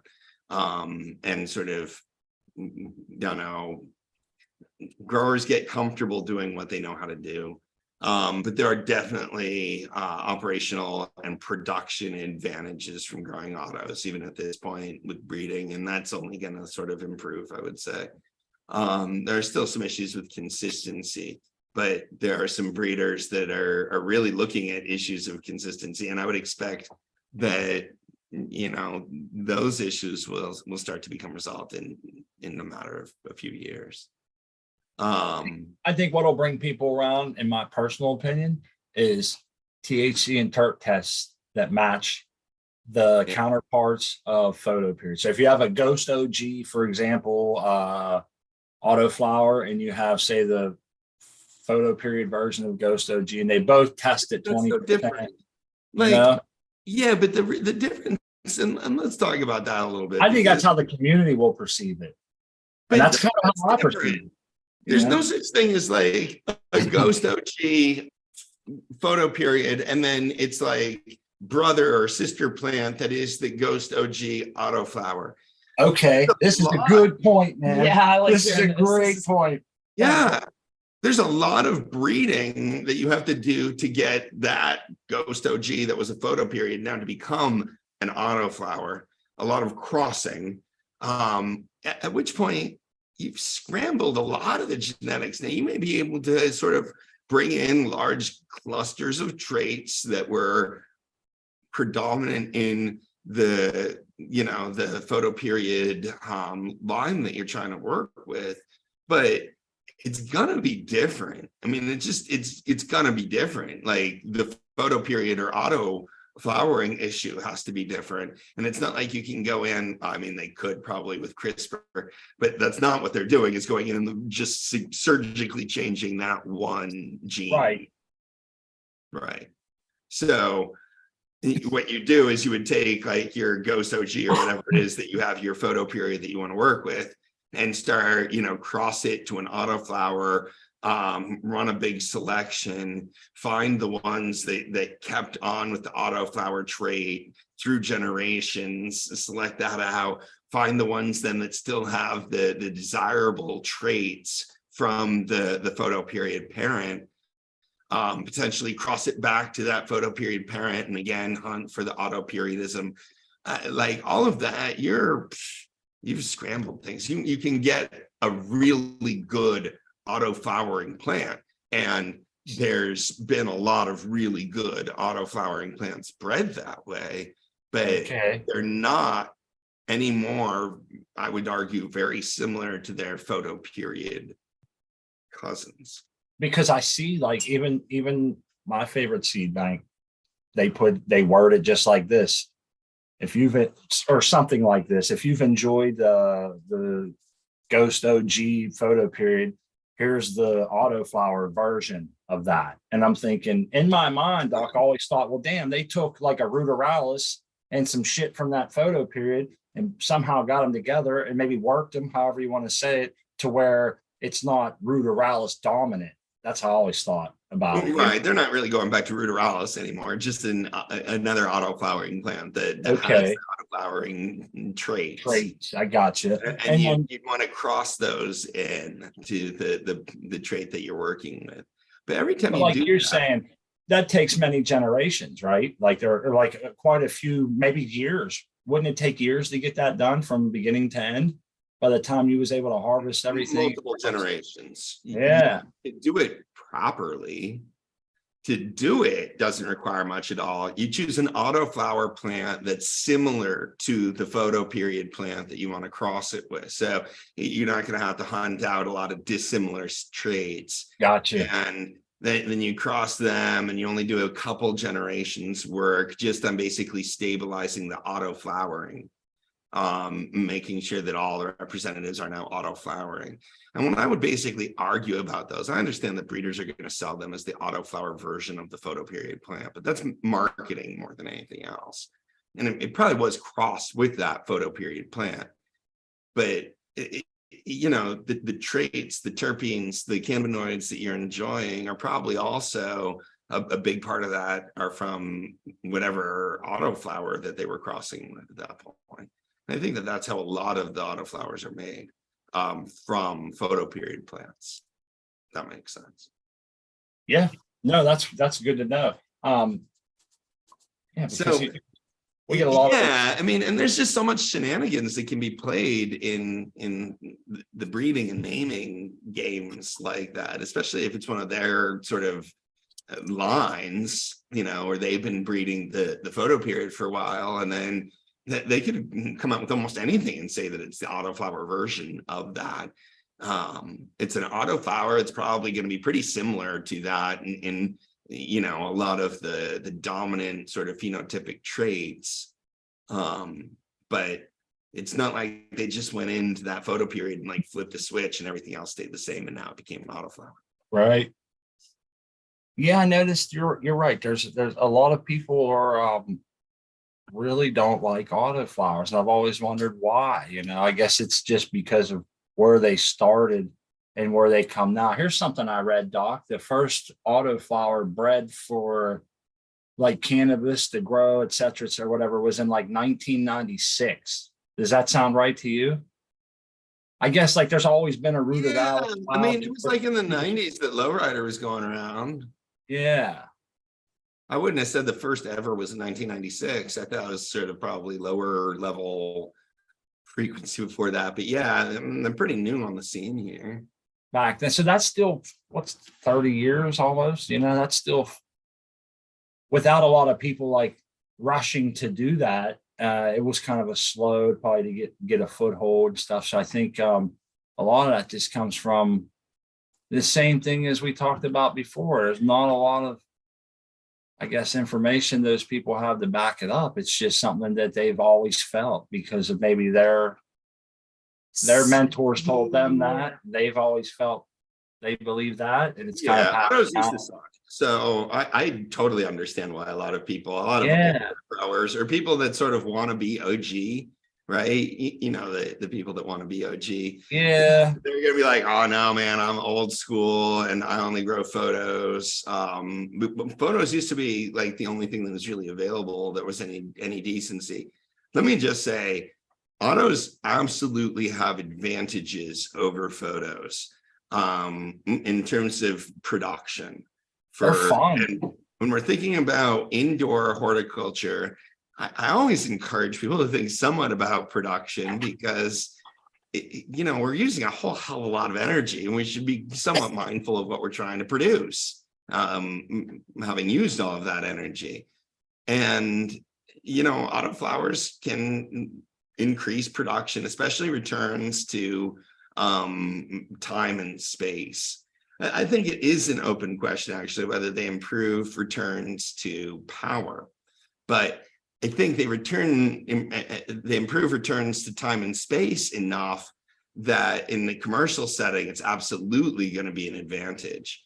More runs per year, right? More runs per year under the same amount of kilowatt hours in that not year. necessarily more runs per year, but better utilization of your equipment. Yeah, because they would still flip it like 30 days in most of these big operations with photo periods. So that makes me ask, what would the advantage be, Doc? Because if I take photo periods, and I'm just playing devil's advocate here, kind of, because I know, this is where my mind goes. Where would the advantage be? The only advantage would come in flower when they were able to give it more light. Yeah. When you've spent hundreds of thousands of dollars buying lights, do you want to run those lights only 12 hours a day, or do you want to run them 20 hours a day? Well, it depends on my return on investment. Am I going to get really good buds out of these autoflowers that are going to sell just as fast as their other, that's right. the out there. That's where it always comes back to, Doc. Is the bud going to be? You can't take that exit at this point, right? Once we assume that the quality of the harvest is going to be the same or comparable, right? And that's what the breeding efforts are going at. So yeah, if it's an inferior product, then that goes right out the window. But if you're able to develop an equivalent product in terms of just equipment utilization, it makes more sense. One of the difficulties of sort of that setup is you're investing in this equipment that you're only using half of the time, right? And it's off the other half of the time. Autoflowers allow you to harvest more photons during the same flowering period. So you can increase the yield per square foot. You can increase the harvest per cycle, and under the same equipment, under the same lights, not because you're sort of adding more equipment, you're just running it longer. You're using it more of the day, basically. Gotcha. So the only factor would be the electricity for the lights of that extra time being factored into all the equation, right? Chat brings up a good point. How about the consistency? And Doc said that's where it lacks. It lacks in consistency. Why they're not doing it on a rampant basis. There. There are autoflowers varieties where the quality, 30% THC and like excellent terpenes and all this stuff. Like that side of it's there. What's not there of any seeds, and this isn't a problem for autoflowers, this is a problem for growing plants from seed, is consistency.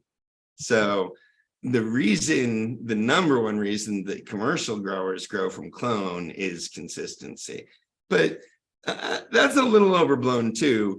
The thing that's important about consistency in the commercial space is timeline to harvest. They want to be able to harvest a room on one day. They don't want to be harvesting a room across several days. So all the plants need to be ready at the same time, but they don't necessarily need to be exactly the same size or anything. I mean, those are pretty easy accommodations to make for individual plants in a grow room.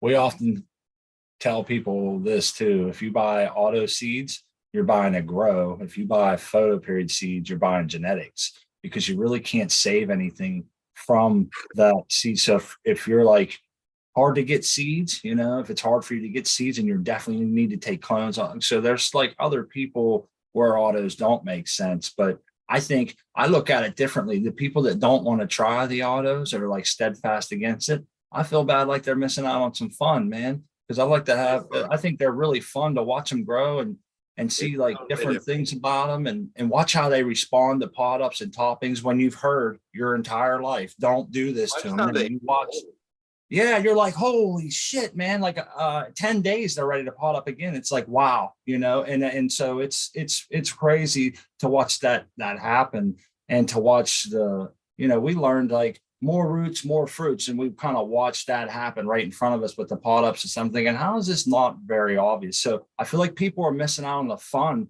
of growing it and the adventure that you get to go on with these autos. We had an adventure because we learned on autos basically, because it was right for us in our growing situation. We didn't really have much choice because we didn't have, we were growing in an open room.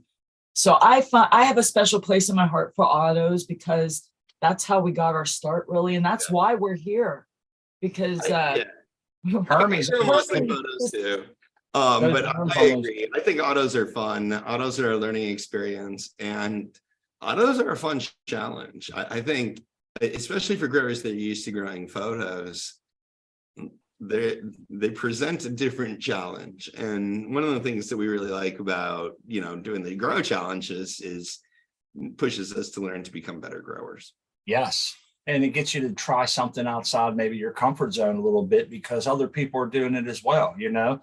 And I said earlier, there's a good chance that, you know, you know how it is. This happened to me before. I think the very first light I ever tested for Grow Sponsor, I had a horrible grow start out under it. And I'm like, damn, isn't this my luck? You know, we just crushed it to grow before. Now this one starts out like crap when I really need one to go well. So I'm thinking, you know, I better hedge my bets and say that, you know, like I said earlier, humble pie, we may have to eat it, but I want other people to be there. They can try it. I want to see my friends succeed. One thing we always say, we're not in competition with anyone on that level. It's about, you know, I want to see, if mine fall, I want to see yours still rip, man, you know, and now I want to be able to, if you need help, you know, some people, maybe you might think twice about accepting help if all three of my plants are dying, but you know what I mean? Yeah, and I do hope people, we talked about that with the steering committee, right? About whether doing this, like grow the biggest auto, is going to be too much of a competition that pits growers against each other. So I definitely want to point out that that's not what we're hoping to do. Like grow the biggest auto is a challenge between you and the auto that you're growing.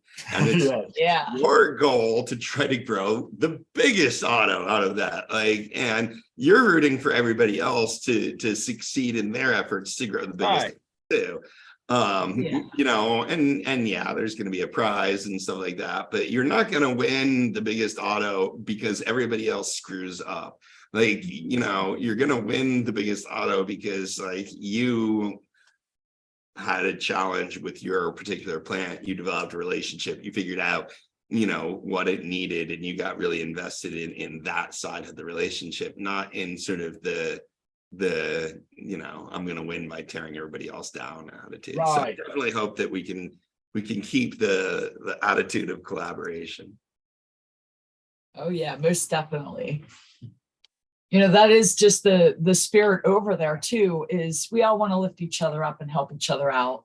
And you come over to chat and you can see it, growers helping other growers. So that's not, I'm excited about this.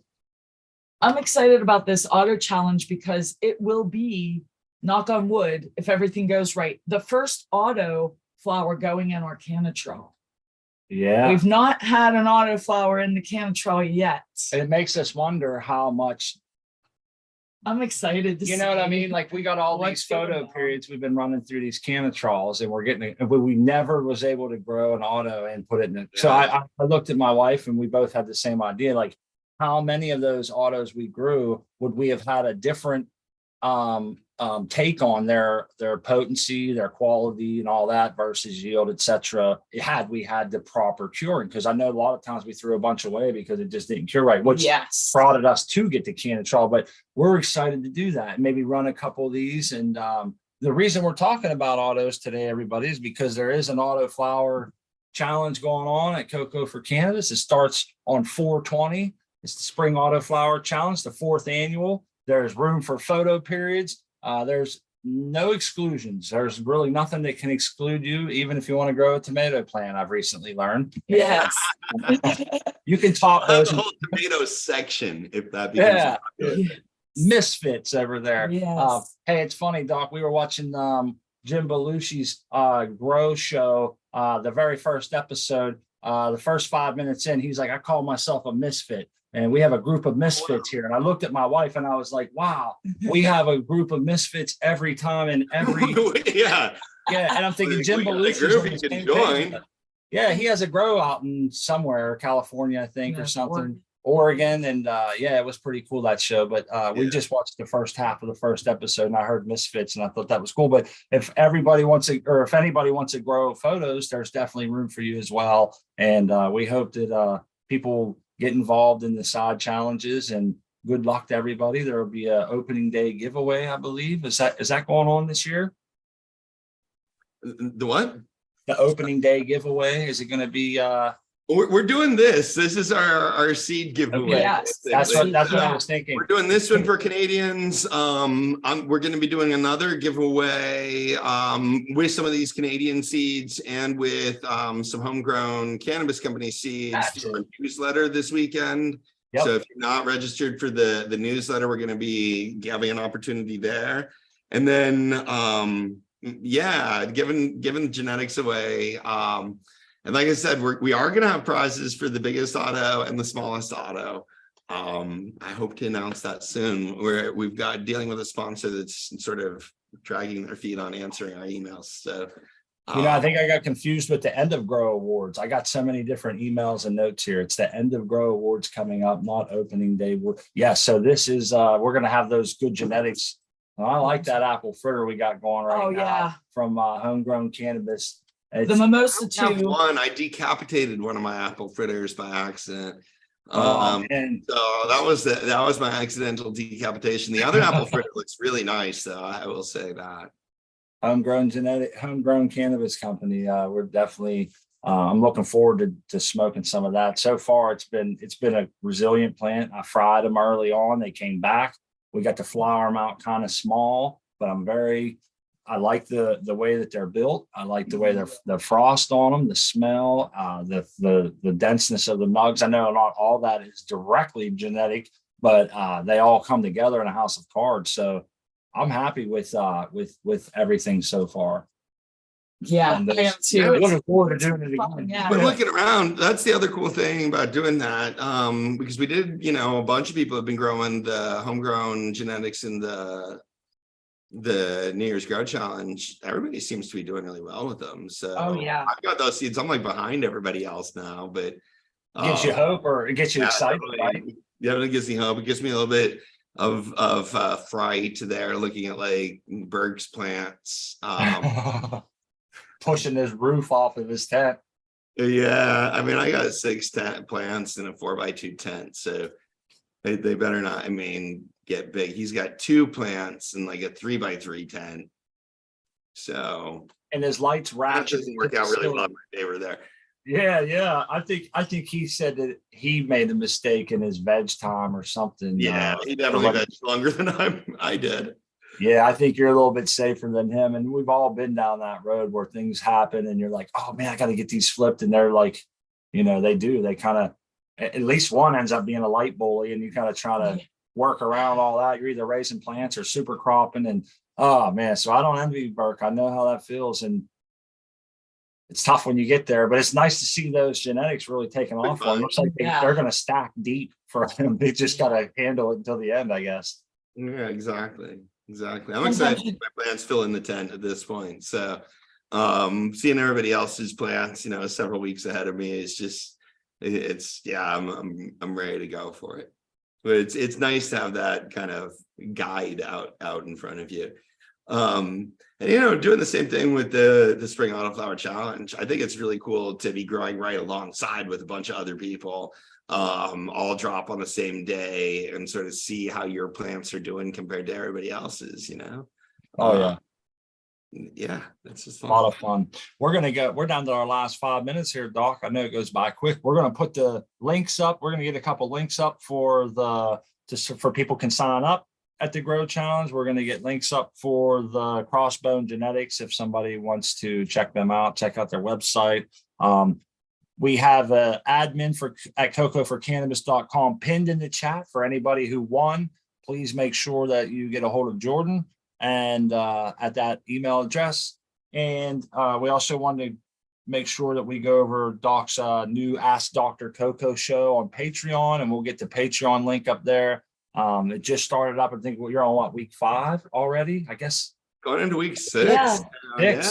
Coming up. It's just rolling along, man. Once you get something started, but yeah, it's fun. So I'm looking forward to the show every week and kind of figuring out what the questions are going to be and everything. So yeah, if you guys want to join us in the Ask Dr. Coco show, that'd be a lot of fun, and I'll be happy to have more, and the more the merrier there. Right on. Yes, the more the merrier. It is a great. And the SAFC too. I hope everybody sort of hears this and be like, you know what? I'm gonna go and grow in the SAFC. I'm gonna drop some autos and see what growing autos are all about.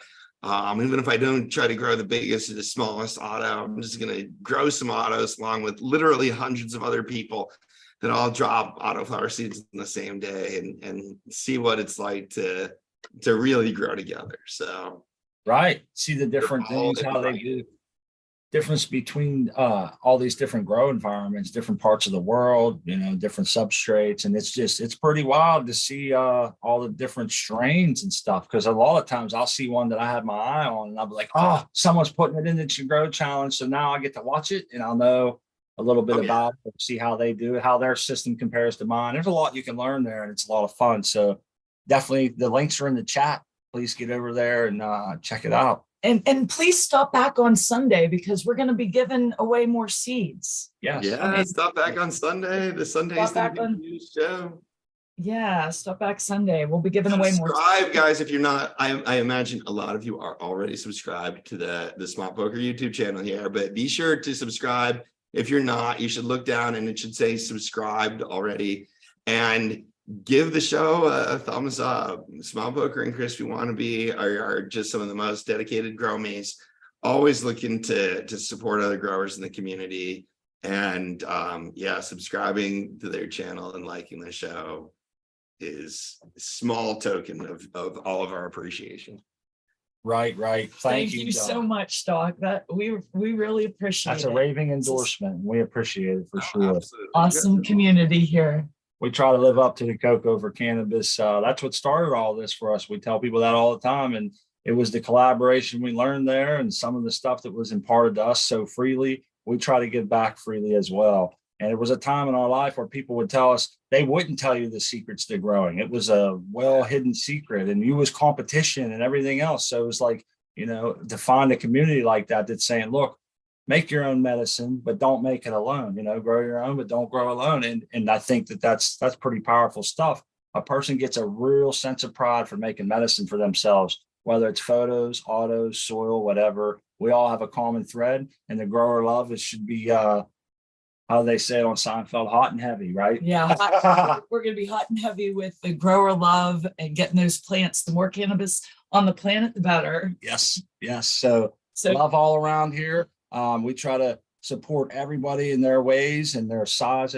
We always say, no matter how big your grow is, if you're farming a cannabis plant, there's big respect, because everybody has different levels of education, different levels of want to learn. Some people are like, I don't care about the light, I just want it to grow, and I can respect that too. It's all about what you expect, and so we appreciate everybody for coming. As always, Doc, we appreciate your time. We know you're very busy, and to be able to set this up and collaborate with us and let us be a part of all this stuff at Coco for Cannabis, just an honor to me and my wife, and to be a part of the fellow steering committee. It's like you guys are a great group, and it really is an honor. So It definitely is. thank you again. Much more love, guys. And yeah, thanks for having me on. It was a fun show.